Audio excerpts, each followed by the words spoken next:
করে সাজা যত ফিতনা ফতোয়া নিয়ে মারামারি গন্ডগোল মসজিদের ভিতরে যে আপনি শান্তি নেই, মসজিদের ভিতরে যে বলিতে আপনাকে বিরক্ত লাগবে। একটা লোক মসজিদের জায়গা দান করেছে, ও দেয়নি, ওর বাপ দিয়েছে, ওর বাপ দিয়েছে। ওর বাপ মসজিদের জায়গাটা দিয়েছে বলে ওর বাপ মরে গেছে। এবার ওর বেটারা ক্ষমতা দেখাচ্ছে মসজিদে। কি ক্ষমতা দেখাচ্ছে? মুলি সাহেবকে যা বলবে তাই শুনতে হবে। কেন? বলে আমার বাপ জায়গা দিয়েছে। এরকম লোক আসে না নাই? বলে বলছে যে আমার বাপ এই জায়গা দিয়েছে, আমি যা বলবো তাই শুনতে হবে। বলবি কি? কথা ভালো করে বুঝেন। কিছু লোক বলছে, সমাজের কিছু বিচক্ষণ ভালো মানুষ যারা, তারা বলছে তোমার বাপ দিয়ে গেছে, তুমি এখন ক্ষমতা খাটাও। মানে তোমার বাপ দিয়েছে, তুমি এখন ক্ষমতা না। আমাদের মসজিদ, আচ্ছা আল্লাহ রাস্তায় দান করে আবার বলা যাবে আমার জায়গা? সবাই বলুন, বলছে আমার মসজিদ। দেখেন সমস্যা লেগে গেছে। আর একটা আসরের টাইমে ওই লোকটা, মানে অন্য লোকটা যে ওর সঙ্গে পারলো না, ওর বাড়ির বারান্দাতে যে আজান দিচ্ছে আল্লাহু আকবার। একজন বলছে রুস্তুম চাচা আজান দিচ্ছে কেন? জি শালারকে মসজিদে যাবো না। মসজিদ বলে শালারকে মসজিদ। এরকম সমস্যা আছে না নাই? হ্যাঁ না বলেন। মসজিদে গিয়েও শান্তি নাই। আপনি কবরস্থানে যাবেন, কবরস্থানে যাবেন, ওখানেও গুতাগুতি আছে, ওখানেও মারামারি আছে। জানাজার পরে দোয়া হবে কি হবে না বলো? এই নিয়ে কিলাকিলি চলে। আপনাদের দিকে মনে হয় চলে না? ভালো আপনার চলে কি চলে না? কোন জায়গায় শান্তি আছে আপনি বলেন?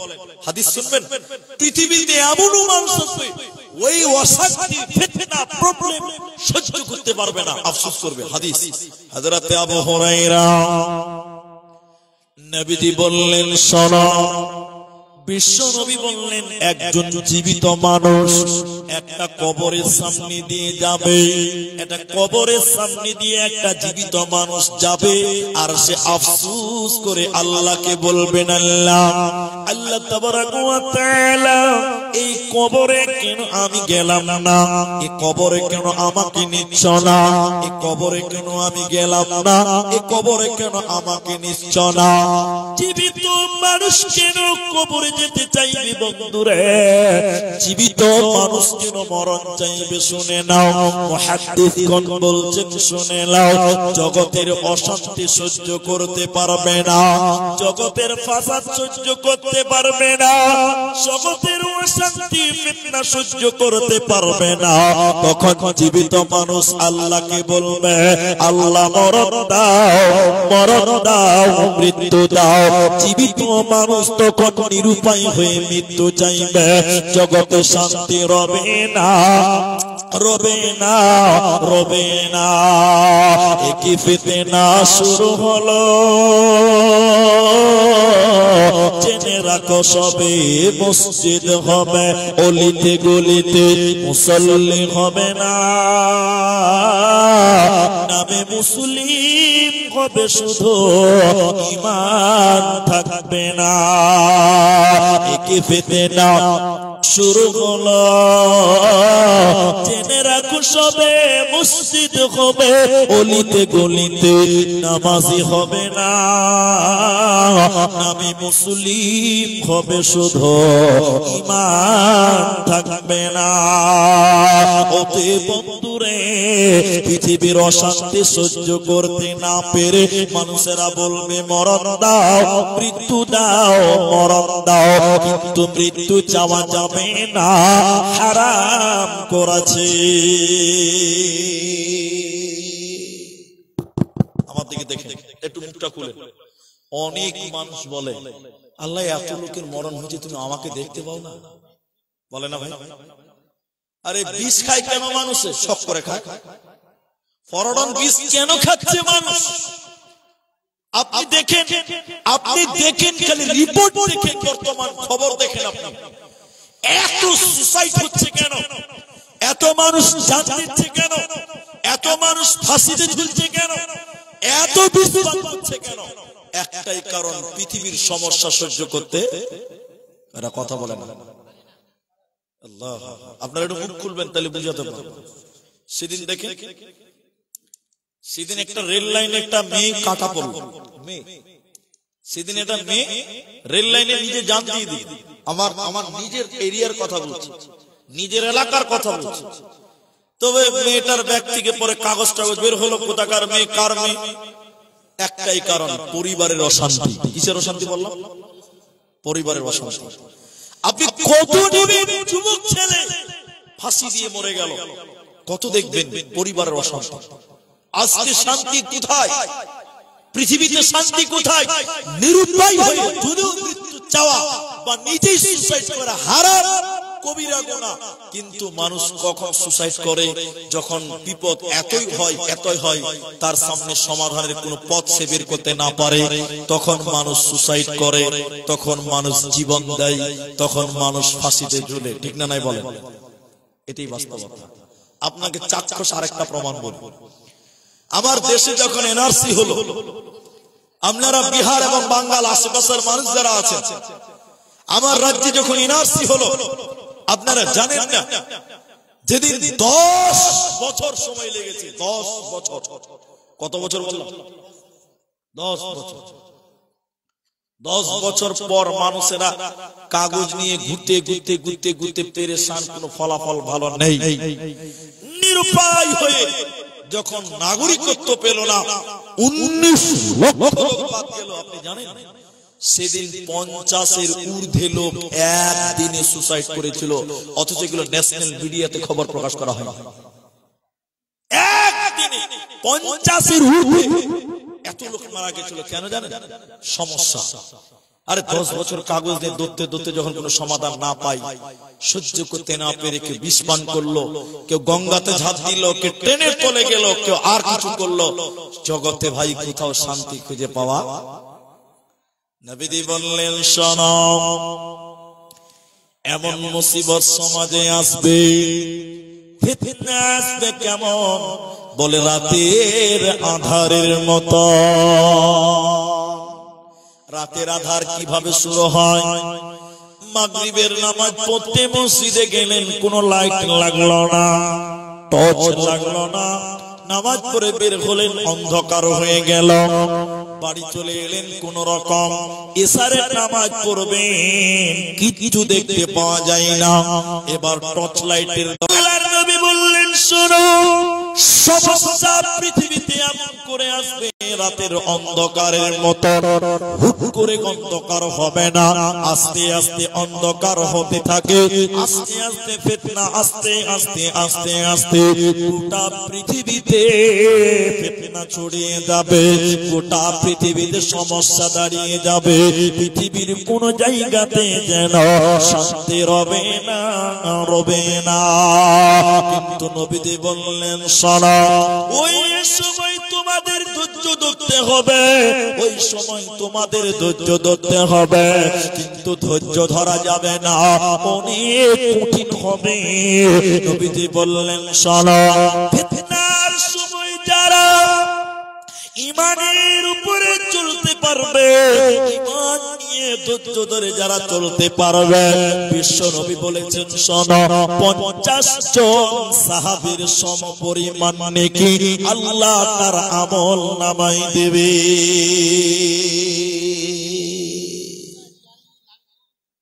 50 জন সাহাবীর সমপরিমাণ নেকি ওই লোকের আমল নামায় দেওয়া হবে, ফিতনার সময় যে ধৈর্য ধারণ করতে পারবে। কিন্তু ধৈর্য ধরা যে অনেক কঠিন গো, ধৈর্য ধরা যে অনেক কঠিন, অনেক জটিল। কেন? আল্লাহ নবী বলছেন, ওই ফিতনার সময় ধৈর্য ধারণ করে ঈমানের উপরে চলা আর গরম আগুনের কয়লা হাতে নিয়ে থাকা দুটোই বারাবার। বলুন সুবহানাল্লাহ। ওই সময় ঈমান নিয়ে টিকে থাকা আর গরম কয়লা হাতে নিয়ে থাকা দুটোই বারাবার। এত কঠিন পরিস্থিতি সমাজে হবে, কিন্তু নবী বলছেন, যদি ধৈর্য ধরতে পারো, ঈমানের উপরে থাকতে পারো, 50 জন সাহাবীর সমান নেকি তোমার আমল নামায় আল্লাহ দিবে। একবার বলুন সুবহানাল্লাহ। কিন্তু জানেন পরিস্থিতি কত কঠিন হবে? আল্লাহ নবী বললেন, একজন ব্যক্তি সকালে ঈমানদার থাকবে, বিকালে কাফের হয়ে যাবে। একজন ব্যক্তি বিকালা ইমানদার থাকবে, সকালা বেঈমান হয়ে যাবে, কাফের হয়ে যাবে। লোকেরা দিনকে দুনিয়ার স্বার্থে বিক্রি করবে, মানুষ ঈমান নিয়ে টিকে থাকবে না। দেখবেন সকালা ভালো, বিকালায় বেঈমান, কঠিন সমস্যার মুখোমুখি মানুষ হবে। নবীজি বলছেন ধৈর্য ধারণ করো। যারা আপনারা এসেছেন একটু মুখ খুলেন, আমাকে বলতে দেন, কিছু সহযোগিতা করেন। বর্তমান 2025 সাল, এটা জানুয়ারি মাসের 10 তারিখ চলছে। আপনারা বলুন, এখন ঈমানের উপরে থাকা সহজ না কঠিন? ঈমানের উপরে চলা সহজ না কঠিন?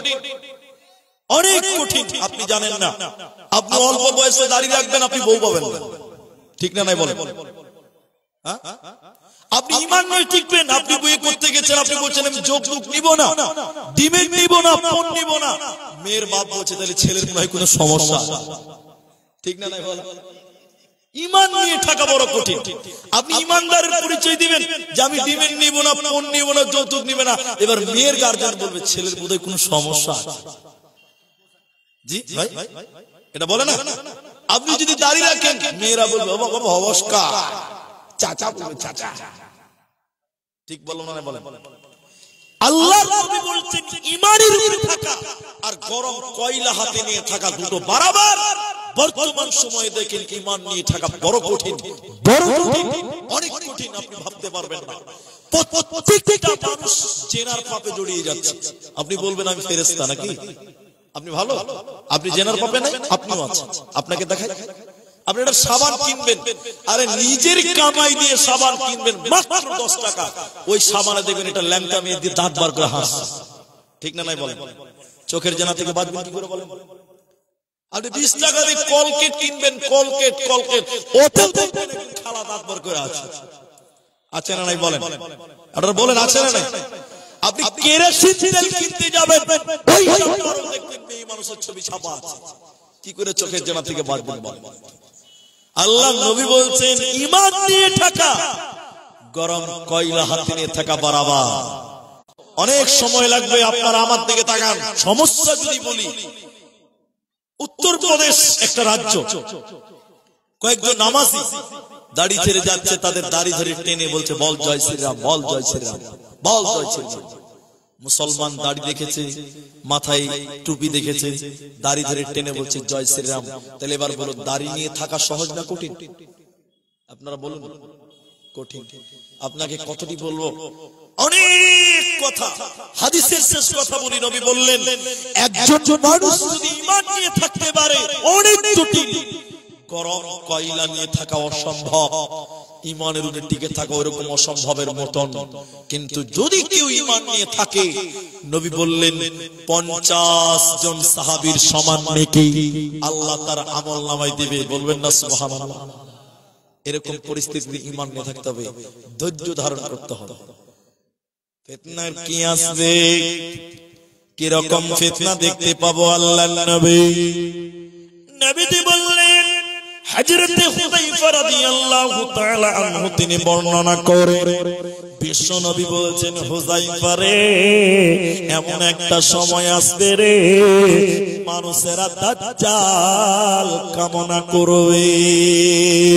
হযরত হুযায়ফা বললেন আল্লাহি, আল্লাহর কসম নবী গো, আমার আব্বা মা আপনার জন্য কুরবান হোক, আমার পিতা মাতা আপনার জন্য উৎসর্গ হোক। নবী গো, মানুষেরা কেন দাজ্জাল চাইবে, লোকেরা কেন দাজ্জাল চাইবে? দাজ্জাল তো ভালো নয়। নবীজি বললেন উম্মত শুনে নাও, হুযায়ফা শুনে নাও, জগতে শুধু অশান্তি, ফাসাদ এবং ঝামেলা। এই ঝামেলা সহ্য করতে না পেরে মানুষেরা বলবে আল্লাহ, মুহাদ্দিসগণ কারণ বলছেন, মানুষেরা বলবে আল্লাহ দাজ্জাল পাঠাও, দাজ্জাল পাঠাও। দাজ্জাল বোধহয় এই দুনিয়ার সমস্যার চাইতে অনেক ভালো। তাহলে যত সমস্যা, 1 নাম্বার সমস্যার নাম হলো দাজ্জাল। আপনারা একটু মুখ খুলেন, কি বললাম? দাজ্জাল। দাজ্জালকে দেখেছেন আপনারা? দেখেননি? কোথায় আছে জানেন? দেখেন, আপনাকে দেখাই। দাজ্জাল আল্লাহ নবী বলছেন দাজ্জাল আমার উম্মতের জন্য সবচেয়ে খতরনাক। যারা মিডিয়ার ভাই, দাজ্জালের একটু কথা আপনারা নোট করেন মেমোরিতে আপনারা। দাজ্জাল কি জিনিস? আল্লাহ নবী একদিন মসজিদের ভিতরে দাজ্জাল নিয়ে আলোচনা করলেন। দাজ্জাল দাজ্জাল দাজ্জাল, তো সাহাবীরা মনে করলেন দাজ্জাল বোধহয় মসজিদের পেছনে বাগানে লুকিয়ে আছে। সাহাবীরা কিছু বললেন না, মসজিদ থেকে বেরিয়ে গেলেন কোথায়? বাগান। খুঁজতে গেলেন, দেখি দাজ্জাল কেমন, দেখে আসে। এরা খুঁজতে খুঁজতে হয়রান হয়ে গেল। হয়রান হয়ে তারা ফিরে এলো মসজিদের ভিতরে নবীর কাছে। নবীজি বললেন কি ব্যাপার, কি ব্যাপার, তোমরা কোথায় গেছিলে বলো? তো সাহাবীরা বলছেন হুজুর আপনি এমন করে দাজ্জালের কথা বললেন, আমরা মনে করলাম দাজ্জাল বোধহয় মসজিদের পেছনে কোন বাড়িতে কোন বাগানে লুকিয়ে আছে, তাই আমরা দাজ্জাল খুঁজতে গেছিলাম, কিন্তু আমরা দাজ্জাল পেলাম না, দেখলাম না। নবীজি বললেন শোনো, প্রত্যেক নবী তার কওমের লোকদের উম্মতদেরকে দাজ্জাল সম্পর্কে ভয় দেখিয়েছে। আমি নবী মুহাম্মদ তোমাদেরকে দাজ্জালের একটা পরিচয় তোমাদের বলে দেই। সেটা কি? নবী বললেন দাজ্জাল থাকবে অন্ধ, আমাদের আল্লাহ কিন্তু অন্ধ নয়। এই মানুষরা বলে না কানা দাজ্জাল, কানা দাজ্জাল বলে না মানুষ, মানে দাজ্জাল কানা থাকবে। তবে একটা কথা মাঝখানে বলে নি, নবীজি আল্লাহর সঙ্গে দাজ্জালের কম্প্রোমাইজ করলেন কেন? বললেন দাজ্জাল অন্ধ, আমাদের আল্লাহ অন্ধ নয়, তো নবী দাজ্জালের সঙ্গে আল্লাহর তুলনা করলেন কেন? তার মানে হলো দাজ্জাল পৃথিবীতে আল্লাহ দাবি করবে। বলুন নাউজুবিল্লাহ। কি দাবি করবে? আল্লাহ, আমি প্রভু, আমি আল্লাহ, তোমরা আমাকে সাজদা করো। অনেক মানুষ দাজ্জালকে সাজদা করবে, বলবেন না নাউজুবিল্লাহ? দাজ্জালের হাতেই জান্নাত, তার হাতেই জাহান্নাম। কিন্তু দুনিয়াতে বিশেষ করে ক্ষতি করবে দুর্বল ঈমানদার লোক, দুর্বল ঈমানদার লোক।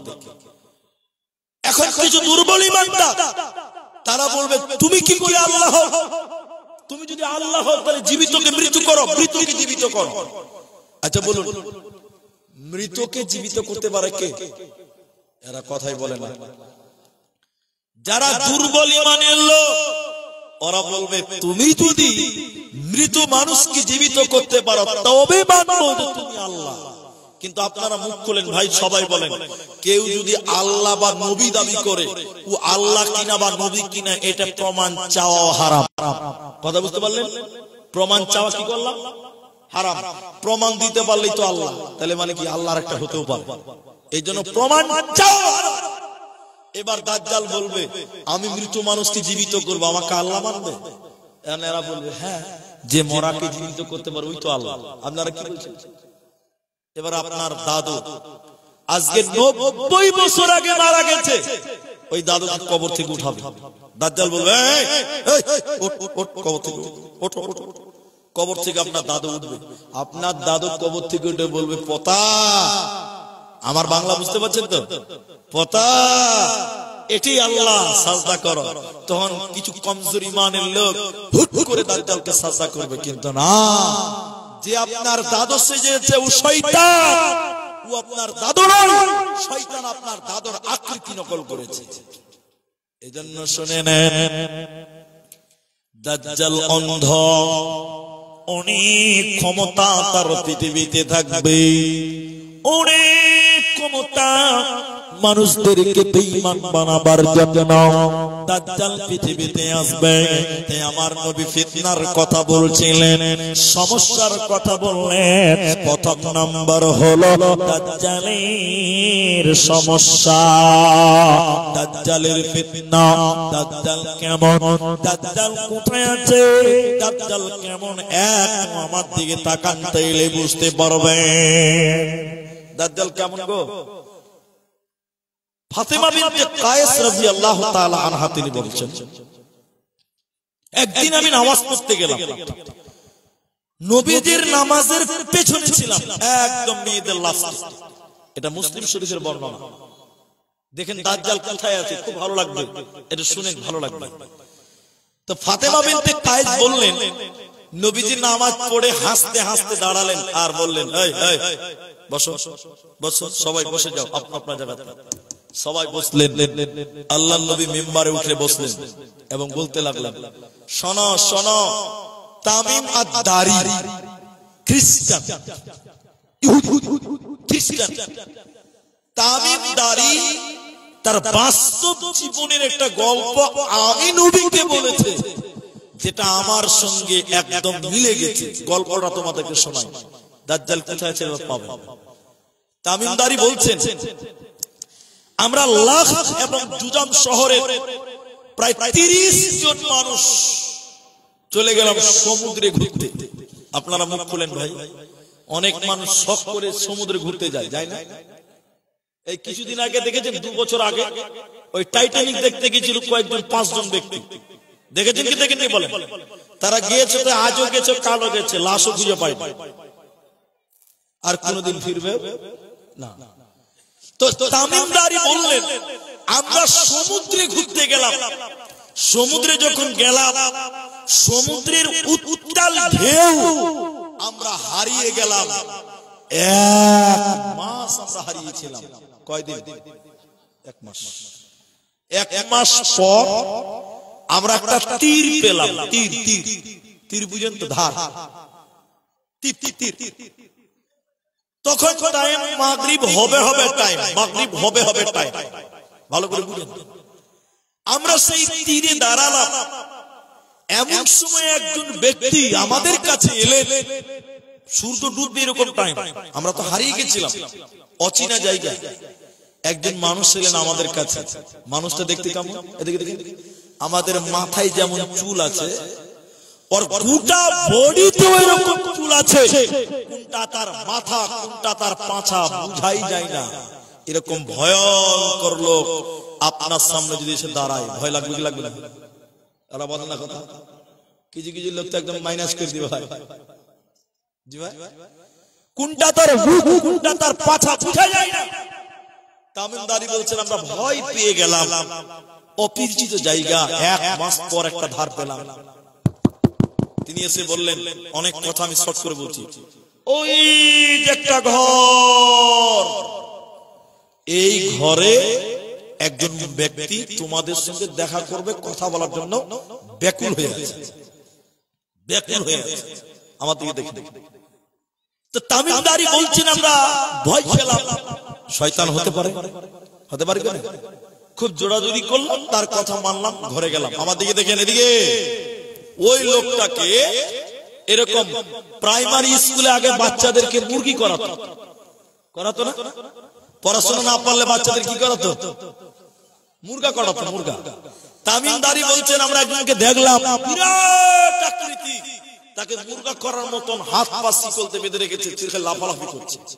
আমরা যে বললাম, আপনি আমাদের ডেকেছেন? তিনি বললেন, হ্যাঁ। তোমরা অমুক জায়গা থেকে এসেছো? বলে হ্যাঁ। আচ্ছা আচ্ছা, ঠিক আছে। অমুক জায়গাতে একটা কুয়া থাকার কথা, কুয়াটা আছে, পানি আছে কোতে? আমরা বললাম, কুয়াও আছে, পানিও আছে। তিনি বললেন, অচিরেই কুয়াতে পানি শুকিয়ে যাবে, আর পানি থাকবে না। বলবেন না সুবহানাল্লাহ? ভবিষ্যৎবাণী করছে। অমুক জায়গায় একটা বাগান থাকার কথা, বাগানটা আছে, আছে। ফল হয়, হয়। অচিরেই ফল বন্ধ হবে, আর ফল হবে না। তোমাদের মাঝে একজন লোক নবী হওয়ার কথা, তার কথা বলো, নিরক্ষণ নবী। আমরা বললাম, বদরে জয়, উহুদে পরাজয়, অনেক কথা। এবার আমরা চলে আসছিলাম, তখন তিনি বললেন, যাকে বাধা আছে, আমি কে? আমি কে তোমরা জানবে না? তামিম দারি বলছেন, বলেন আপনি কি? তখন তিনি বললেন, আনা দাজ্জাল, আমি হলাম দাজ্জাল। আনা দাজ্জাল, আমি হলাম দাজ্জাল। দাজ্জালকে বেঁধে রাখা হয়েছে। অনেক কথা বাদ চলে গেছে হাদিসের ভিতর থেকে। দাজ্জালকে বেঁধে রাখা হয়েছে 40 দিনের জন্য তাকে ছেড়ে দেওয়া হবে। 40 দিনে গোটা পৃথিবী ভ্রমণ করবে, শুধু ঢুকতে পারবে না মদিনা এবং মক্কাতে। বলুন সুবহানাল্লাহ। শুধু ঢুকতে পারবে না মক্কা এবং মদিনাতে, চতুর্দিকে ফেরেশতারা তলোয়ার নিয়ে দাঁড়িয়ে থাকবে, ঢুকতে দিবে না। আল্লাহর নবী বলছেন দাজ্জালের চলার গতি হবে হাওয়ার মতো। বুলেট ট্রেন, বন্দে ভারত আবার কি, বুলেট ট্রেনও তার কাছে লাগবে না। বাতাসের গতিতে 40 দিনে গোটা পৃথিবী ভ্রমণ করবে, শুধু দুইটা শহর বাদ, একটা মক্কা আর একটা মদিনা। নবীজি বললেন এটাই সেই মদিনা, এটাই সেই মক্কা। দাজ্জাল পৃথিবীতে মানুষদেরকে বেঈমান করবে। দাজ্জালের ফিতনা বড় ফিতনা। তাই নবীজি দোয়া করতেন, আল্লাহুম্মা ইন্নী আউযু বিকা মিন আযাবি জাহান্নাম ওয়া আউযু বিকা মিন আযাবিল কবর ওয়া আউযু বিকা মিন ফিতনাতিল মাসিহিদ দাজ্জাল। বন্ধুরে, নবীজি নামাজে দোয়া করতেন, আল্লাহ জাহান্নামের আযাব থেকে, কবরের আযাব থেকে আর দাজ্জালের ফিতনা থেকে তুমি আমাকে বাঁচাও, তুমি আমাকে পরিত্রাণ দাও। কারণ দাজ্জাল এত ভয়ঙ্কর, দাজ্জাল মানুষকে বেঈমান বানিয়ে দিবে। ঈমানদার যারা কমজোর ঈমানদার তাদের জাহান্নামী বানিয়ে দেবে। এজন্য নবীজি দাজ্জালের ফিতনা থেকে আশ্রয় চেয়েছে। তোমরাও দাজ্জালের ফিতনা থেকে আল্লাহর কাছে আশ্রয় চাও। এটা ইউটিউবের জামানা ভাই, এটা 5G যুগ, এটা ফেসবুকের জামানা। আপনারা মুখ খুলবেন না তো আমি জানি, মানে আপনাদের মুখ খুব ভারী। আমি বলি অনেক বক্তা আছে, এদিকে দেখেন ইউটিউবে লিখে দিচ্ছে 2025 সালে ইমাম মাহদী আসবে। লেখছে না ভাই? লেখে না মনে হয়? এমন বক্তা আছে ইউটিউবে লিখে দিয়েছে 2027 সালে ইমাম মেহেদী আসবে। আজীব ব্যাপার না, এইভাবে গ্যারান্টি কেন দিবেন? ঈসা আলাইহিস সালাম, ইমাম মাহদী, দাজ্জালের বর্ণনা হাদিসের ভিতরে স্পষ্ট বর্ণনা আছে। কখন আসবে? এই ঈসা আলাইহিস সালাম, ইমাম মাহদী এবং দাজ্জালের শেষ পরিণতি ঈসা আলাইহিস সালামের হাত দিয়েই হবে। আপনারা জানেন হয়তোবা লুপ্ত শহরে, আমি অনেক কথা বাদ দিয়ে দিলাম, সময় মিলবে না আমার।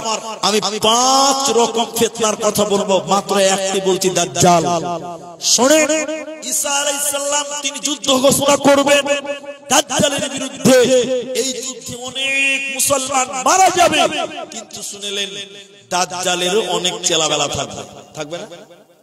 দাজ্জালের চেলা বুঝবেন? যখন যুদ্ধ চলবে, দাজ্জালের একটা লোক দেওয়ালের পেছনে লুকাবে, দেওয়াল জবান খুলে বলবে, ও আল্লাহর বান্দা, এখানে একজন দাজ্জাল লুকিয়ে আছে, তোমরা তাকে হত্যা করো। বলুন সুবহানাল্লাহ। দাজ্জালের লোক গাছের আড়ালে লুকাবে, গাছ জবান খুলে বলবে, ও আল্লাহর বান্দা, এখানে একজন দাজ্জাল লুকিয়ে আছে, তোমরা তাকে হত্যা করো। সবাই দাজ্জালের বিরুদ্ধে। একটা গাছ যে দাজ্জালের পক্ষে থাকবে, হাদিসের ভিতরে আছে। শেষের বেলায় ঈসা আলাইহিস সালাম লুপ্ত শহরের গেটে ঈসা আলাইহিস সালাম দাজ্জালকে দেখবেন। দেখেই মমের মতন দাজ্জাল গলতে থাকবে। মম বুঝেন তো? মোমবাতি বুঝেন না? মম যেমন আস্তে আস্তে গলে, ঈসা আলাইহিস সালামকে দাজ্জাল দেখেই মমের মতন গলতে থাকবে। ঈসা আলাইহিস সালামের কাছে থাকবে তলোয়ার, এক দাজ্জালকে পৃথিবী থেকে বিদায় করে দিবে। বলুন আলহামদুলিল্লাহ। তাহলে 1 নম্বর দাজ্জালের ফিতনা। দ্বিতীয় নম্বর ফিতনা কি? নবীজি বলেন দ্বিতীয় নম্বর ফিতনা হবে আমার উম্মতের মধ্যে বিজাতিদের অনুসরণ করা। ইহুদি খ্রিস্টানদেরকে অনুসরণ করবে।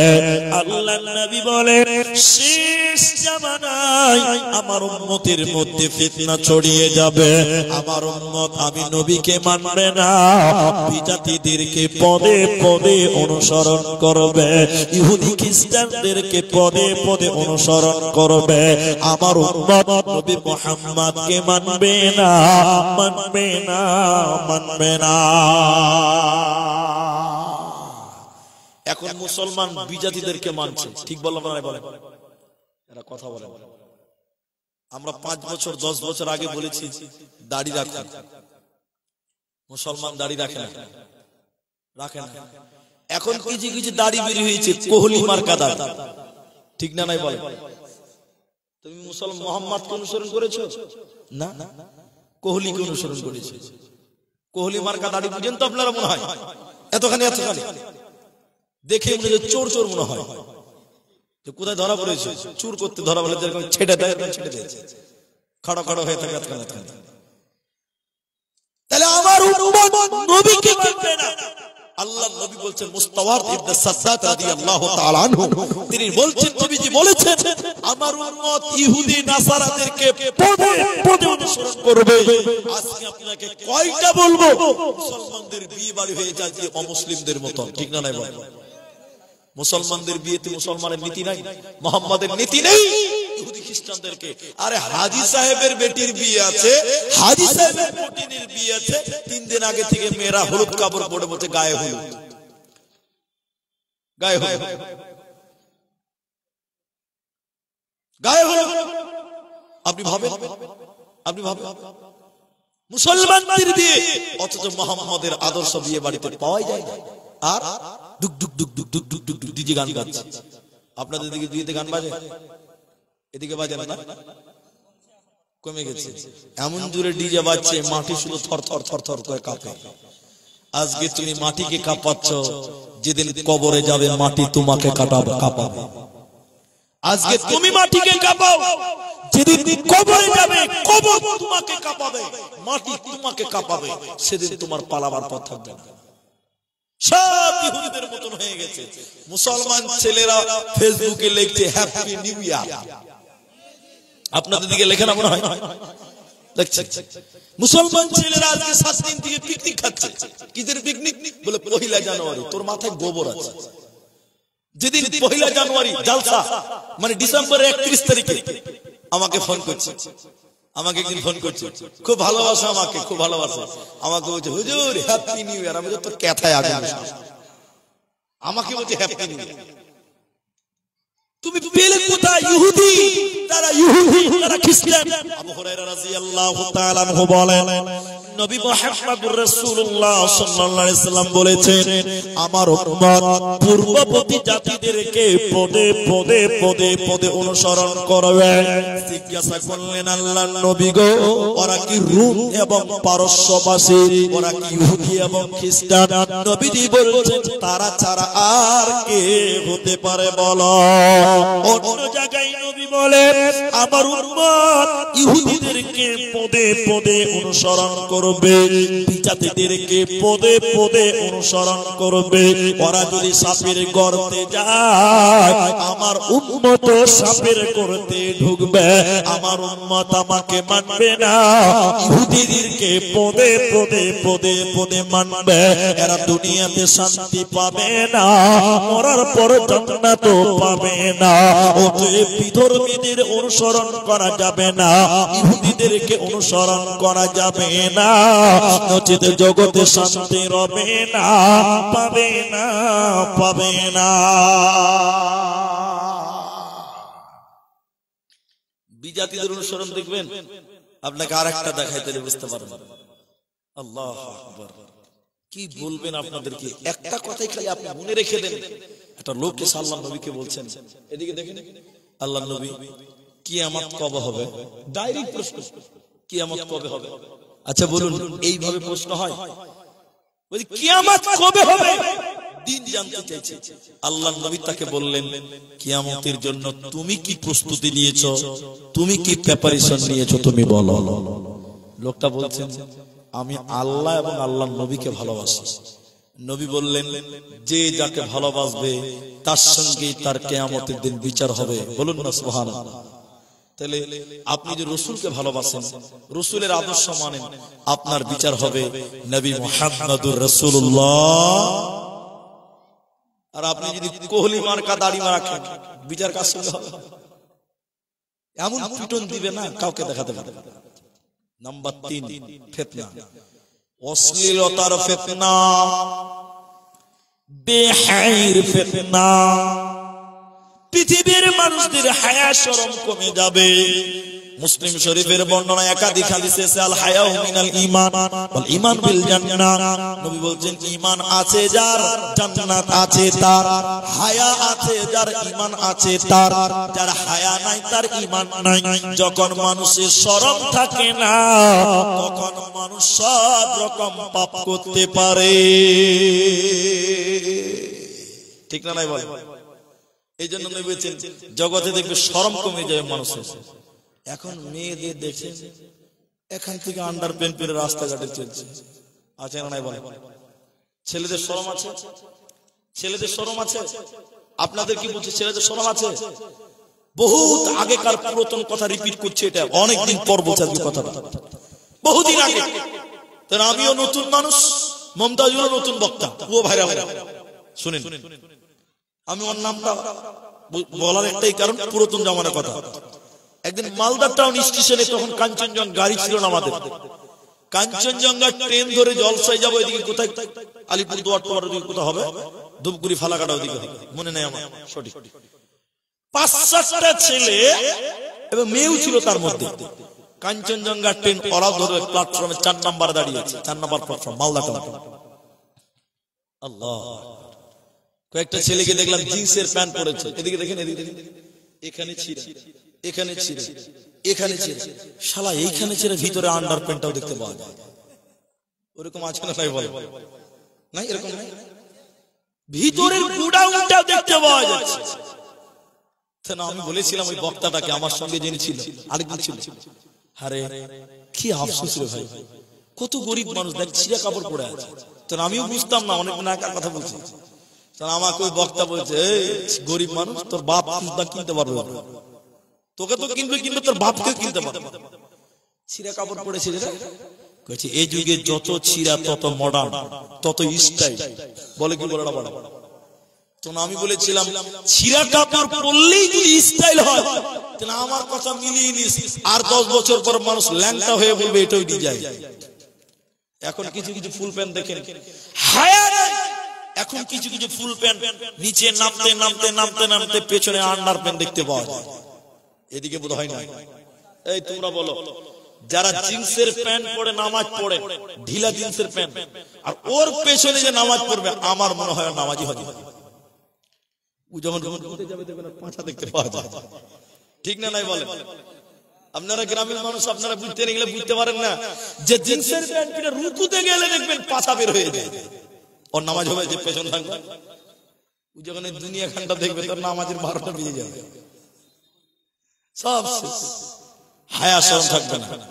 বেহায়া নারীদের ইজ্জত সম্মান নাই, মায়েদের হায়া শরম উঠে যাবে। আগেকার মা চাচিদেরকে দেখতাম, দেখেন আগে এত রকম বোরখা ছিল না, ছিল আগে এত বোরখা ছিল না, কিন্তু আগে পর্দা ছিল মজবুত। ঠিক না নাই বলেন? এখন কালারিং পর্দা, বোরখা, কিন্তু পর্দা ভালো নেই। শুনেলেন? 3 নাম্বারটা শুনেন, হায়া শরম উঠে যাবে, মেয়েদের ইজ্জত সম্মান থাকবে না, ওদের লজ্জা শরম থাকবে না। তাই তো দেখেন রাস্তাঘাটে মেয়েদেরকে ওরা কাপড় পরে মাথায় ওড়না দেয় না, বুকে বুকে ওড়না দেয় না, তারা দেখবেন গলাতে ওড়না ঝুলিয়ে বেড়ায়, মাথা ফাঁকা, বুকদাম পেট দেখতে পাওয়া যায়, পা দেখতে পাওয়া যায়, মুখমণ্ডলের তো কোনো প্রশ্নই নেই। জগতে হায়া শরম থাকবে না, থাকবে না, থাকবে না। তাই নবীজি বললেন শরম ইজ্জত সম্মান নেই, জগতে হায়া শরম শেষ জামানায় উঠে যাবে, বেহায়া বেড়ে যাবে। মুসলিম শরীফের ভিতরে নবীজি বললেন 2 শ্রেণীর মানুষকে জাহান্নাম দেওয়া হবে।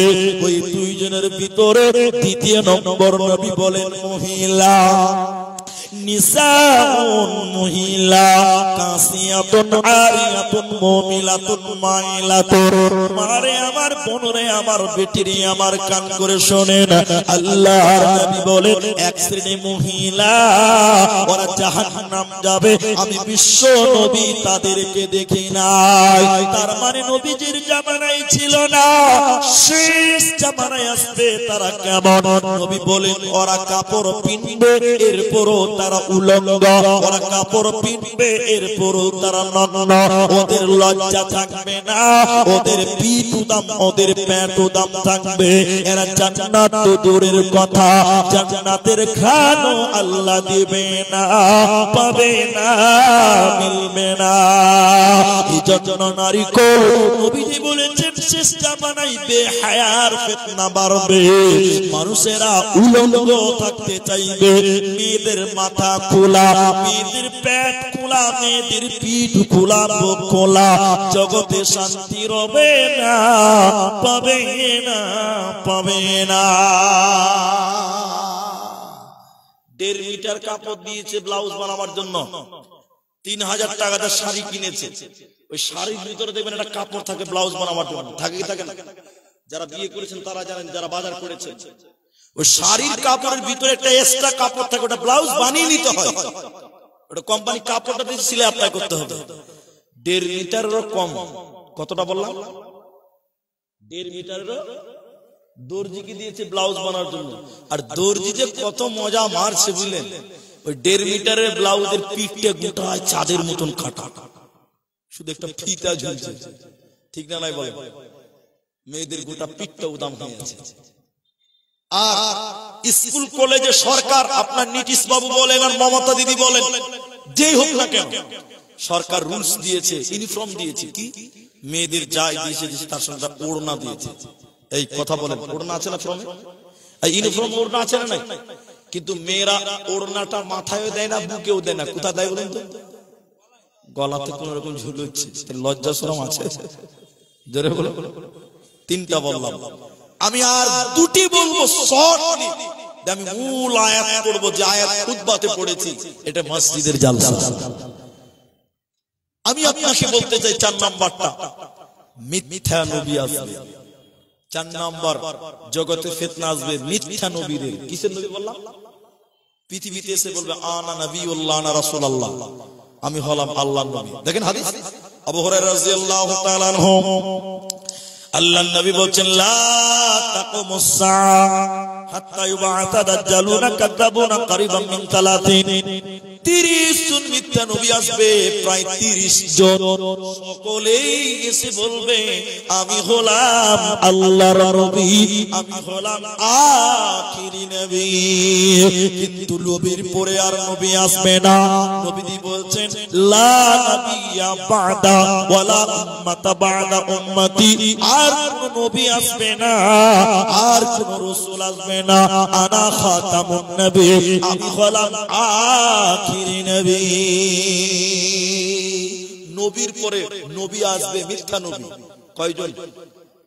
প্রায়। তার একটা নবীর মরার পরে পরে একটা দাঁড় হয়েছিল, মুসাইলামাতুল কাযযাব। অনেক কথা, ওটা বলবো না। মুসাইলামাতুল কাযযাব তিনি নবী দাবি করেছিলেন, নবীর মরার পরে পরে। ইতিহাস অনেক লম্বা, ওইদিকে আমি যাব না। তাহলে 1 নাম্বার দাজ্জালের ফিতনা। 2 নাম্বার কি বলেছি বলুন তো? বিজাতিদের অনুসরণ করার ফিতনা। 3 নাম্বার হায়া শরম নেই। দেখেন, মিলিয়ে দেখেন আমার কথাগুলো, জগতে হায়া শরম পাবেন না। 4 নাম্বার বললাম মিথ্যা নবী, মিথ্যা নবী। 5 নাম্বারটা শুনেন, মাল সম্পদ, ধন, মাল, ধন, দৌলত, এগুলো একটা ফিতনা দাঁড়িয়ে যাবে। সম্পদ আল্লাহর নিয়ামত, আবার ফিতনা। সম্পদ আল্লাহর নিয়ামত, আবার কি বললাম? ফিতনা। কোরআনে আছে ইয়া আইয়ুহাল্লাযীনা আমানু, হে ঈমানদারগণ, লা তুলহিকুম আমওয়ালুকুম ওয়ালা আওলাদুকুম আন যিকরিল্লাহ ওয়া মান ইয়াফআল যালিকা ফাউলাইকা হুমুল খাসিরুন। তোমাদের ধন, তোমাদের দৌলত, তোমাদের সন্তান, তোমাদের মাল, তোমাদেরকে যেন আল্লাহ থেকে সরিয়ে না দেয়। বন্ধু, হাদিসটা খালি বলেই দিই আপনাদেরকে।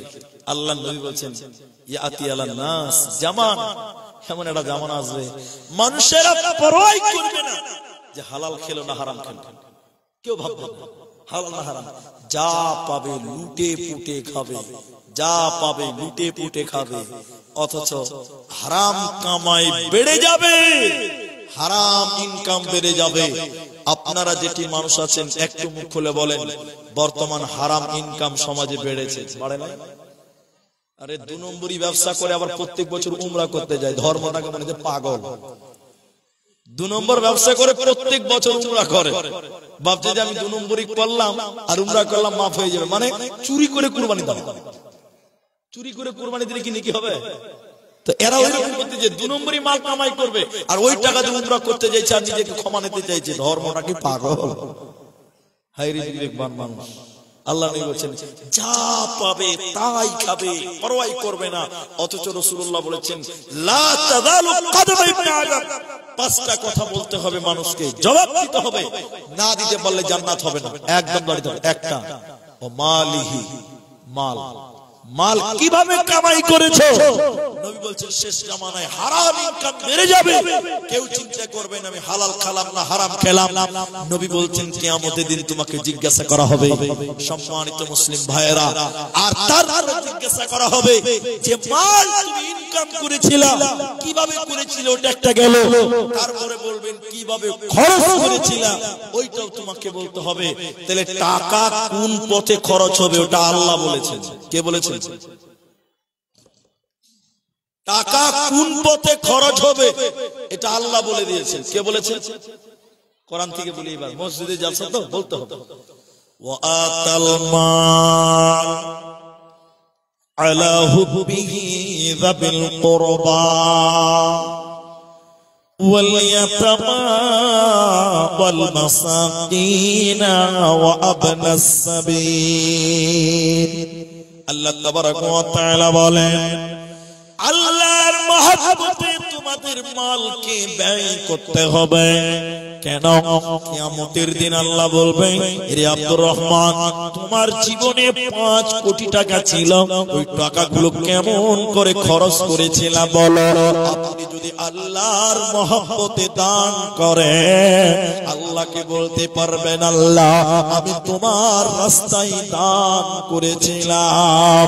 তাহলে 1 নাম্বার আল্লাহর মহব্বতে তোমাকে দান করতে হবে।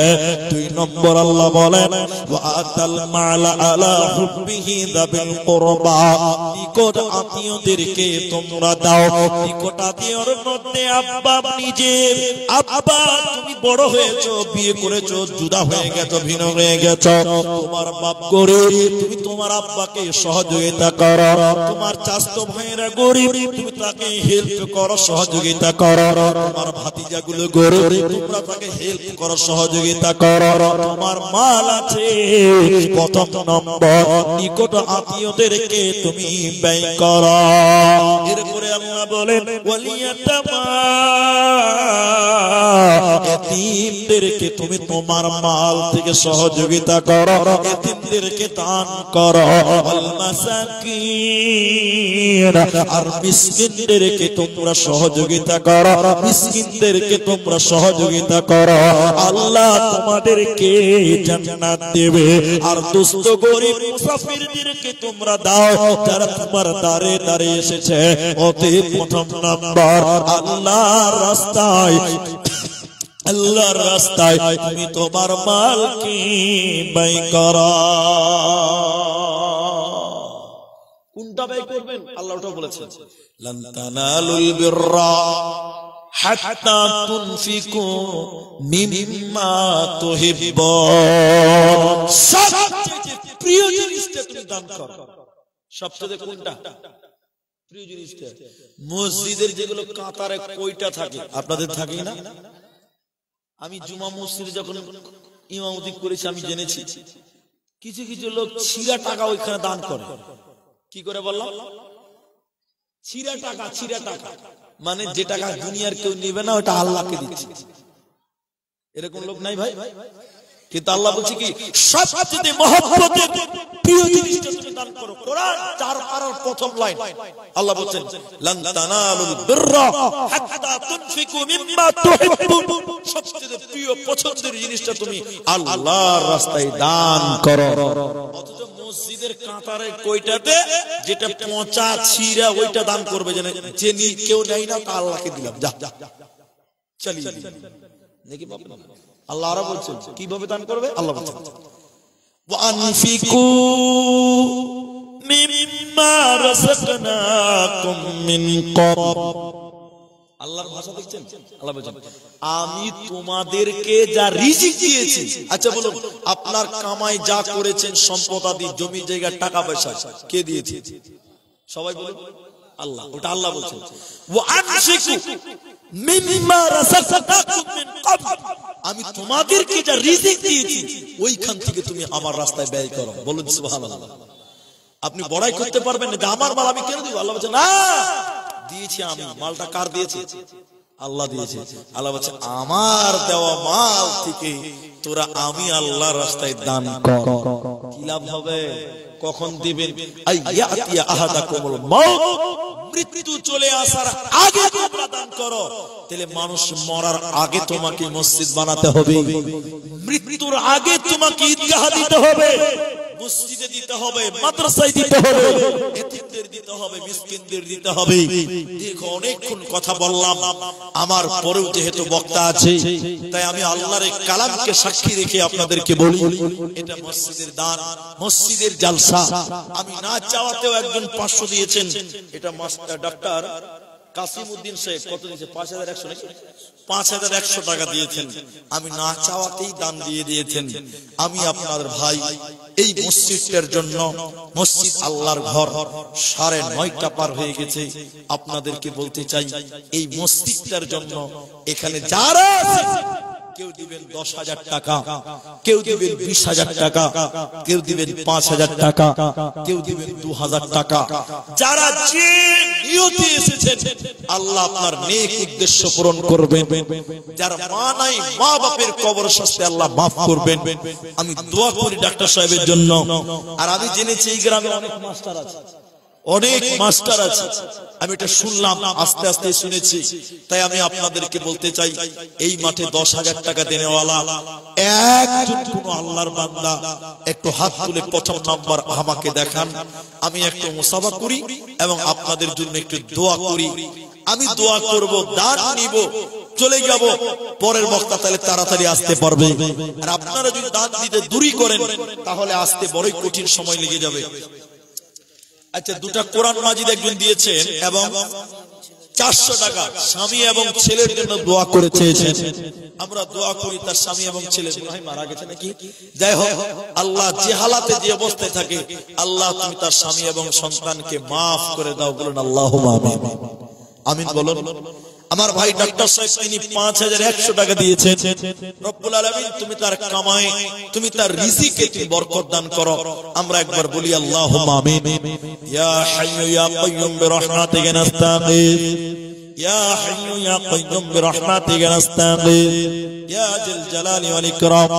রব্বুল আলামিন আমার ভাই ডক্টর সাহেব আল্লাহ গো কাসিমউদ্দিন সাহেব 5100 টাকা দিয়েছে। রব্বুল আলামিন তার নেক উদ্দেশ্য পূরণ করো। মাতা পিতা যারা মারা গেছে তুমি তাদের কবরটাকে জান্নাতের বাগান বানিয়ে দাও। আল্লাহুম্মা সাল্লি আলাইহি, আল্লাহুম্মা বারিক আলাইহি, আল্লাহুম্মা গফির লাহু ওয়ারহামহু। আমিন আমিন আমিন। ভাই আপনারা সময় নষ্ট করিয়েন না। যারা 10,000 টাকা দিবেন, 5,000 টাকা দিবেন, 2,000 টাকা দিবেন, যেমন নিয়তে এসেছেন ওই টাকা আপনি এসে দিয়ে যান। একটু আমি দোয়া করি, আপনাদের এটা মসজিদের জালসা। নবী মুহাম্মদ সাল্লাল্লাহু আলাইহি সাল্লাম বলছেন মান বানা লিল্লাহি মসজিদান বানাল্লাহু লাহু বাইতান ফিল জান্নাহ। যে মসজিদ নির্মাণ করে দুনিয়াতে আল্লাহ তার জন্য জান্নাতে ঘর নির্মাণ করে।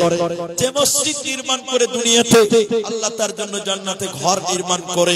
তাই আপনি মসজিদে আপনার সামর্থ্য অনুযায়ী দিবেন। যদি আপনি 2000 পারেন 2000 দিবেন, যদি আপনি 10,000 পারেন 10,000 দিবেন, যদি আপনি 1000 পারেন 1000 দিবেন, যদি আপনি 500 পারেন 500 দিবেন। একটু উঠে আসেন, আপনার মসজিদ, আল্লাহর ঘর, আপনাদের এলাকার মসজিদ, আপনার গ্রামের মসজিদ, আপনারা যদি সহযোগিতা না করেন কে করবে? একটু উঠেন ভাইজান আমার, আপনারা মনটা বড় করেন এই মসজিদে জলসার জন্য। আপনারা তো নিয়ত করে এসেছেন যে আমি 1000 টাকা হলেও দেব, আপনি 500 টাকা হলেও দেবেন। একটু হাত তুলে উঠতে পারবেন না? এখানে এমন কেউ নেই যে আমার মায়ের জন্য আমি 1000 টাকা দিলাম, আমার বাপের জন্য 5000 টাকা দিলাম। আল্লাহ আপনার মা মরে গেছে, আব্বা মারা গেছে, আল্লাহ আপনার আব্বা মায়ের কবর শাস্তিকে মাফ করবেন। আপনারা গ্রামের মানুষ, এলাকার মানুষ নিজের মা বাপের জন্য 1000 দিবেন, 2000 দিবেন, 500 দিবেন। যেমন নিয়তে এসেছেন সেই দানটা নিয়ে আপনি একটু আমার কাছে উঠে আসেন। আপনারা যদি সময় নেন তাহলে বক্তা আসতে দেরি হবে, আপনাদের সমস্যা হবে। আমার যে দায়িত্ব আপনাদের কাছে হাত বাড়িয়েছি, আমার মন বলছে না এখানে অনেক মানুষ দিতে পারবে, কিন্তু আপনারা মনটা বড় করেন।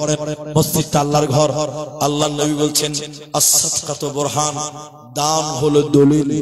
আপনি আল্লাহর রাস্তায় দান করবেন, আল্লাহ আপনাকে জান্নাতের দলিল দিবেন, জান্নাত দিবেন। আর আল্লাহ কোরআনে বলেছেন আমি মুমিনের জান এবং মাল জান্নাতের বিনিময়ে ক্রয় করেছি। ভাইজান যারা দিবেন, আপনাদের ভিতরে যারা দিবেন একটু চলে আসেন। মসজিদ যদি আপনারা না দেন তো কে দিবে? যারা ধান লাগাবেন তারা আসেন, যারা গম দিবেন তারা আসেন, যারা ভুট্টা দিবেন তারা আসেন। আমার নানা বয়স্ক মানুষ, নানা নাম কি? কি নাম? মহবুল হোসেন। তিনি দেখেন, তিনি তো বয়স হয়ে গেছেন, মনে হয় তার আব্বা মা দুনিয়াতে নাই। আমি দোয়া করি আল্লাহ 2000 টাকা দিয়েছেন মহবুল সাহেব, আল্লাহ তুমি তার আব্বা মায়ের কবরের শাস্তিকে তুমি মাফ করো। একবার সবাই বলুন আল্লাহুম্মা আমিন। আল্লাহ এই দান করেছেন বয়োবৃদ্ধ মানুষ, আল্লাহ তুমি তার ঈমান বৃদ্ধি করে দাও, বলুন আল্লাহুম্মা আমিন। আল্লাহ তুমি তার কামাই রুজিতে তুমি বরকত দাও। আমরা আরেকবার বলি আল্লাহুম্মা আমিন। মাশাআল্লাহ। আচ্ছা আচ্ছা আচ্ছা আচ্ছা, বেটি মানে আপনার আপু? আচ্ছা আচ্ছা আচ্ছা আচ্ছা, বাপ দিয়েছে মেয়ের জন্য, ও আপনার জামাই দিয়েছে, ও ওনার স্ত্রীর জন্য 2000 টাকা দোয়া চেয়েছেন। আমরা একটু দোয়া করি। আল্লাহুম্মা মাগফির লাহু ওয়ারহামহু, আল্লাহ তুমি তাকে ক্ষমা করো এবং তার উপরে রহম করো। বলুন একবার আল্লাহুম্মা আমিন।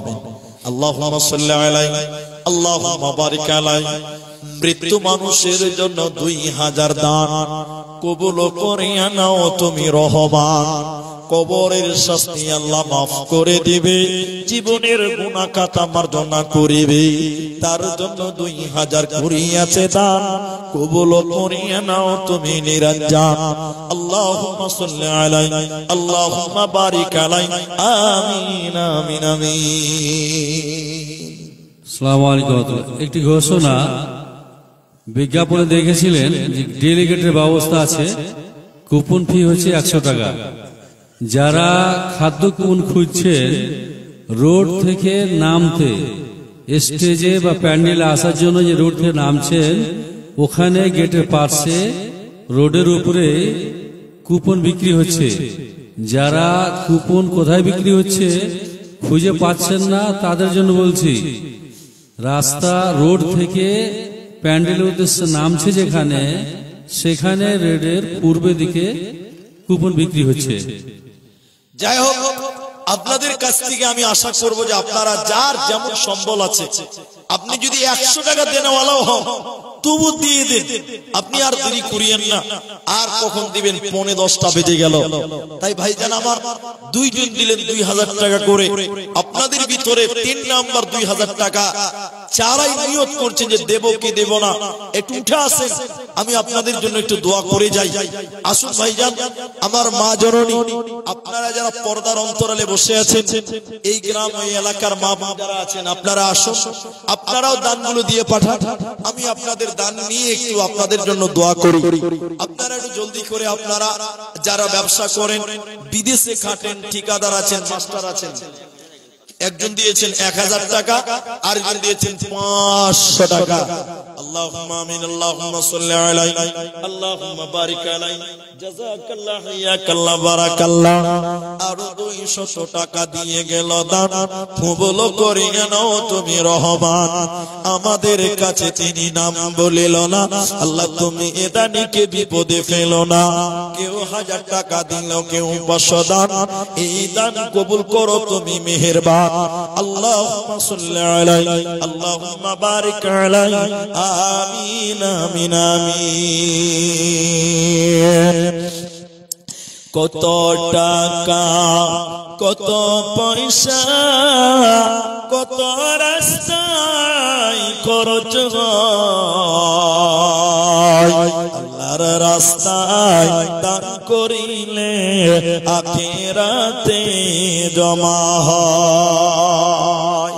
দানকারীর মাতা পিতা আল্লাহ সুখের কবরে নূরের টোপি মাথায় দিয়া উঠাইও রোজ হাসরে। ভাইজান 5000 টাকা দেনেওয়ালা আপনার এই গ্রামে একটা লোক কেউ নেই যিনি 5000 টাকা দিবেন। সেই ঝাপট্টল থেকে একজন ডক্টর সাহেব তিনি দিয়েছেন 5000 টাকা। এই গ্রামে যারা ঠিকাদার, এই গ্রামে যারা ব্যবসা করেন, যারা মাস্টার আছেন, তারা কোথায়? আল্লাহু আকবার। আপনাদের মসজিদ আপনারা যদি পেছনে থাকেন কে দিবে? আপনাদেরকে আগে আসতে হবে। আপনাদেরকে অনুরোধ করি, আপনাদের যারা প্রতিষ্ঠিত ব্যক্তি তারা আসেন, আগে আসেন। আপনারা না দিলে বাইরের লোক দিবে না, তো আগে আপনাদেরকেই দিতে হবে। তাই আমি বলতে চাই, এই গ্রাম, এই আপনার যে গ্রামটা জালসা হচ্ছে, এই গ্রামের যারা 5000 টাকা দেওয়ালা তারা এখন পর্যন্ত একজনও আসেননি। যারা কমিটির লোক, জালসার সভাপতি কেসিয়ার, মসজিদ সভাপতি কেসিয়ার, তারা সবাই যদি পেছনে থাকেন দানটা করবে কে? আমি তো অল্প টাইম করে নেমে যাব। তাই আপনাদেরকে অনুরোধ করি, মমতাজুল ভাই এসে তো আপনার কালেকশন করবে না, ও তো বক্তব্য রাখবে। তাই আপনারা যারা নিয়ত করেছেন যে দেব, দিয়ে দেন। আপনাদের সময়টা খুব মূল্যবান। আমার পরে যে বক্তা তার কাছ থেকে শুনতে হবে। কিন্তু বড় আশ্চর্য যে এই গ্রামে 5000 টাকা দেনেওয়ালা একটা লোক নেই। আল্লাহু আকবার। কি করে মসজিদ হবে? কি করে আল্লাহর ঘর নির্মাণ হবে? মসজিদ আল্লাহর ঘর টিকিয়ে রাখবে কারা? সরকার দিবে না, আপনারা, আমরা সরকার। তাই আপনার কামাই থেকে আপনি 200 টাকা দেন, 10 টাকা হলেও দিয়ে মসজিদের কাজে পরস্পর সহযোগিতা করতে হবে। একজন মানুষ আবার দিলেন 200 টাকা, জাযাকাল্লাহ, হাইয়াকাল্লাহ, বারাকাল্লাহ। সর্বোপরি আপনাদেরকে বলি, 1000 টাকা করে হলেও, 1000 টাকা হলেও একটা করে লোক একটু উঠে আসেন। আমার মনে হয় না যে 1000 টাকা দিতে অসুবিধা হবে। আপনি 1000 টাকা আপনার পরিবারের জন্য বাজার করতে যান, কি পাবেন 1000 টাকা দিয়ে? 1000 টাকা আল্লাহ রাস্তায় দেন। আল্লাহ আপনার যে কামাই, যে পথ, রিজিকের যে ব্যবস্থা, আল্লাহ আরো উন্নত করবে, আর ডেভেলপ। তাই আপনারা আমার সামনে আসেন। মাশাআল্লাহ, এটা ছেলে দিলে 500 টাকা, মাশাআল্লাহ, আরেকটা ছেলে দিয়েছে আলহামদুলিল্লাহ 300 টাকা। যা আপনারা নিয়ে এসেছেন আল্লাহ রাস্তায়। কিরায় বাড়ি ভাই? বিলাসপুর, বাইরের গ্রামে দেখেন 200 টাকা দিয়েছেন। রব্বুল আলামিন কেউ 300, কেউ 500, কেউ 200 দান। এই করে করে দেখো কতজন দিল। ইহকাল পরকাল করো তাদের ভালো। ওগো বাড়ি দয়াময় তুমি হে রাব্বানা, মাফ করে দিও তাদের জীবনের গুনাহ। আল্লাহুম্মা আমিন, আল্লাহুম্মা সাল্লি আলাইহি, আল্লাহুম্মা বারিক আলাইহি, আমিন আমিন আমিন। কোথায় বাড়ি ভাই? কোরআনপুর। আচ্ছা, এই কোরআনপুর। আচ্ছা, 500 টাকা, জাযাকাল্লাহ, হাইয়াকাল্লাহ। 200 টাকা দিলেন। আপনার এলাকা, আপনার গ্রামবাসী যারা আছেন তারা একটু উঠে আসেন। আপনারা চলে যাবেন না। আপনারা অনেকে মাঠ ছেড়ে দিয়ে চলে যাচ্ছেন, যাবেন কেন? বক্তা তো আরো আছে, আপনারা যাবেন না। অল্প টাইমের মধ্যেই বক্তা আসবে, ধৈর্য হারা হয় না। আরেকজন দিলেন 200 টাকা, আল্লাহুম্মা সাল্লি আলাইহি, আল্লাহুম্মা বারিক আলাইহি, জাযাকাল্লাহ, হাইয়াকাল্লাহ, বারাকাল্লাহ। আল্লাহ যারা যে নিয়তে দান করলেন, আল্লাহ তুমি তাদের দান কবুল করো। ভাই 1000 টাকা করে 5টা লোক কমসে কম দেন না। 5টা মানুষ যে আমরা 1000 টাকা করে দিলাম, এরকম মানুষ যারা আছে আল্লাহু আকবার। 500 টাকা দিলেন। দেখি বাবজি একটু মুসাফা করেন। বাড়ি কোথায়? বজরিয়া, এই সামনের গ্রাম। 500 টাকা দিয়েছেন বজরিয়া থেকে। আল্লাহ তুমি তার দান কবুল করো। মাস্টার রফিক সাহেব বজরিয়া থেকে 1000 টাকা। কই আছে উনি এখানে? মাস্টার মানুষ। আরেকটা ছেড়ে দিয়ে 200 টাকা। মাশাআল্লাহ, জাযাকাল্লাহ। 50 টাকা। 5টা লোক 1000 টাকা। একটা দিলেন মাস্টার সাহেব বজরিয়া থেকে 1000 টাকা। বলুন 2 নাম্বার কে দিবেন? 1000 টাকা। এই মসজিদের জন্য 1000 টাকা। দ্বিতীয় নম্বর কোন আল্লাহর বান্দা আছেন এই মসজিদ বানাবেন এই নিয়তে 1000 টাকা। কেউ 50 দিলেন, কেউ 200 দিলেন, কেউ 500 দিলেন, আর একজন দিলেন 1000 টাকা। আল্লাহু আকবার। দ্বিতীয় নম্বর আর কেউ না, আল্লাহ বলছেন লান্তান। আল্লাহ বলছেন আল্লাযীনা ইউনফিকুনা আমওয়ালাহুম বিল-লাইলি ওয়ান-নাহারি সিররাও ওয়া আলানিয়া ফালাহুম আজরুহুম ইনদা রাব্বিহিম ওয়া লা খাউফুন আলাইহিম ওয়া লা হুম ইয়াহজানুন। রাতের আঁধারে কিংবা দিনের আলোতে নিজ ধন দেয় যারা আল্লাহর রাহেতে, প্রকাশ্যে দেয় কিংবা দেয় গোপনেতে, ফকিরে মিসকিনে দেয় মসজিদ ও মাদ্রাসাতে।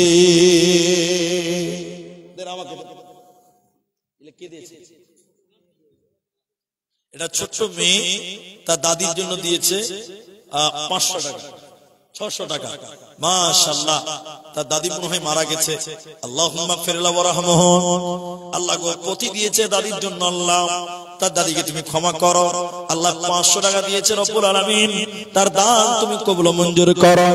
আল্লাহ তার পরে নেক উদ্দেশ্য পূর্ণ করো। আল্লাহুম্মা সাল্লি আলাইহি আল্লাহুম্মা বারিক আলাইহি। আমিন আমিন আমিন। মোহাম্মদ কাজিম, কুচিডাঙ্গি বাড়ি, 2000 টাকা। মাশাআল্লাহ, জাযাকাল্লাহ, বারাকাল্লাহ। 2000 টাকা কাজিম নামেতে।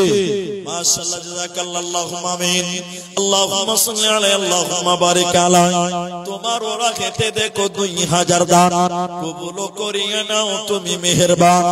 আমি আব্দুর রহমান আল্লাহ দোয়া দিব কত, বিনিময় দিও প্রভু তোমার মনোমত। আমিন আমিন আমিন। ভাই আপনারা যারা ভুট্টা চাষ করেন, 50 কেজি 1 কুইন্টাল করে ভুট্টা কেউ দিতে পারবেন না? না পারবেন 2 বস্তা সিমেন্ট দেন, যে আমি আল্লাহর ঘর মসজিদ 2 ব্যাগ সিমেন্ট দিলাম। কেউ দিবেন ভুট্টা, কেউ দিবেন সিমেন্ট, কেউ দিবেন টাকা। আর যারা 10-20 দিবেন ওই দেখে গামছা গেছে, মেয়েদের দিয়ে আছে তো গামছা। মা জননীরা, আপনাদের কোন দান এখন অবধি আমার হাতে এই একটাই দান পেলাম 600 টাকা। মা জননী, আপনারা দানগুলো পাঠান, আমি আপনাদের জন্য দোয়া করি। আর ভাইজান আপনারা যারা দিচ্ছেন আপনারা দেন, আমি আপনাদের জন্য দোয়া করি। আল্লাহ আপনাদের কামাই, আল্লাহ আপনাদের রুজিতে বরকত দিন। এবং এটা মসজিদের জালসা, আল্লাহ যেন আপনাদের জালসাকে কামিয়াবি করেন, আল্লাহ যেন আপনাদের মসজিদকে কবুল মঞ্জুর করেন। আপনারা 10-20 যারা দিবেন দেন। আর 1000 টাকা করে চেয়েছিলাম, তারপরে একজন দিলেন 2000, একজন দিয়েছেন 1000 টাকা। বড় আফসোস, আমরা আমাদের মসজিদে 1000 টাকা করে চেয়েছিলাম। আমার মনে হচ্ছিল যে এতগুলো মানুষ, এমন একটা লোক নাই যে 1000 টাকা দিতে পারবে না। হাজিরা যিনি করেন লেবার, তিনি দিনে 400 টাকা কামাই করেন, ওই 400 টাকাও আপনি দিতে পারেননি। আল্লাহ আপনাদের ক্ষমতা দান করুক, আল্লাহ আপনাদের উন্নতি দান করুক, ঈমানের উন্নতি দান করুক, আল্লাহ আপনাদের মানসিকতাকে পরিবর্তন করুক। ভাইজান, আপনাদের ভিতরে সিমেন্ট যিনি দিবেন 1 ব্যাগ দেন 400 টাকা। 1 ব্যাগ এখন লাগবে না, পরে দিবেন। আপনি 1 ব্যাগ সিমেন্ট। আর এই যে মাঠে জালসা হচ্ছে, বুঝতে পারছি যে এগুলো চাষি এলাকা, ভুট্টা টুট্টা খুব চাষ হয়, কিন্তু এখন অব্দি একজন লোক বলতে পারলেন না যে 1 কুইন্টাল ভুট্টা বা 50 কিলো ভুট্টা আমি দিব। এমনিতেই কাটিহারে ভুট্টাটা একটু বেশি চাষ হয়। কাটিয়ার পূর্ণিয়াতে ভুট্টাটা প্রচুর চাষ হয়, এটা আমরা জানি, যেহেতু আমরা আসা যাওয়া করি। তাই আল্লাহর বান্দা যারা দিবেন, যে নিয়তে দিবেন, আর দেরি না করে একটু আল্লাহর রাস্তায় উঠে আসেন। আমি আপনাদের ভাই দীর্ঘক্ষণ থেকে কথা বলছিলাম। আর যারা এখন পারবেন না পরে দিবেন, এখন নাই পরে দিবেন, নামটা খালি লিখে দেন যে আমি কালকে দিব, পরশু দিব। আপনারা যারা আছেন একটু উঠে চলে আসেন।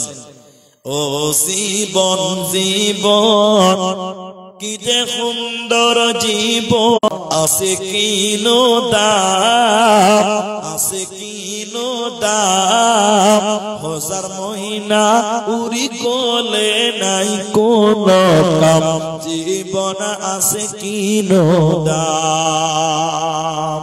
ও জীবন জীবন কি যে সুন্দর জীবন, আছে কিনো দাম, হাজার মহিনা উড়ি কোলে নাই কোন দাম, জীবন আছে কিনো দাম। হাজার মহিনা উড়ি গল্প বিরল পাখি, আছে কিনো দাম, হাজার মহিনা উড়ি কোলে নাই কোন কাম, জীবন আছে কিনো দাম। ভাই মা বোনদের প্যান্ডেলে যিনি আছেন একটু আসেন দেখি মেয়েরা কি দিল। আর আপনারা চলে কেউ যাবেন না, অর্ধেক লোক উঠে গেছেন। আপনারা একটু ধৈর্য ধরেন, একটু ধৈর্য ধরেন, বক্তা আসবে, আপনারা চলে যাবেন না, তার মুখ থেকে কিছু কথা শুনবেন। যাক, যে যেমন পারলেন আপনারা চাদরে দিচ্ছেন, দিতে থাকেন, আল্লাহ জানি এতেই বরকত দান করেন। আল্লাহুম্মা আমিন। 100 টাকা এখানে বাড়ি, বাইরের লোক, গ্রামের মানুষগুলো কই গো? 10টা লোক নাই যে গ্রামের লোক, যে বলবে যে 20 কেজি ভুট্টা দিলাম, তাও তো বলতাম যে গায়ের লোক দিল না। গ্রামে চাঁদা হয়ে গেছে আগে। আল্লাহু আকবার। মা খাই বুঝবে, ও মাসি বললে হবে না, খালা বলতে হবে না, ঠিকই বুঝেছেন। আচ্ছা, আপনারা যারা মাকাই টাকায় চাষ করেন তারাই দেন, আমি একটু দোয়া করবো যে ভুট্টা বললে হবে না। যাই হোক, যদি আপনাদের ভিতরে কেউ মাকাই, আর আমি 1 বস্তা করে সিমেন্ট চেয়েছিলাম, একটা লোকও নাই যে 1 ব্যাগ সিমেন্ট আমি দিব মুনিসেফ, যখন মসজিদে দরকার তখন দিব, মাত্র 400 টাকা লাগবে। আপনার সিমেন্ট দিয়ে মসজিদ তৈরি হবে, আপনার কত সৌভাগ্য। হাজি, একটা সিমেন্টের বস্তা দিবেন, আল্লাহ আপনার এই টাকার এই সিমেন্ট দিয়ে মসজিদ নির্মাণ করবেন।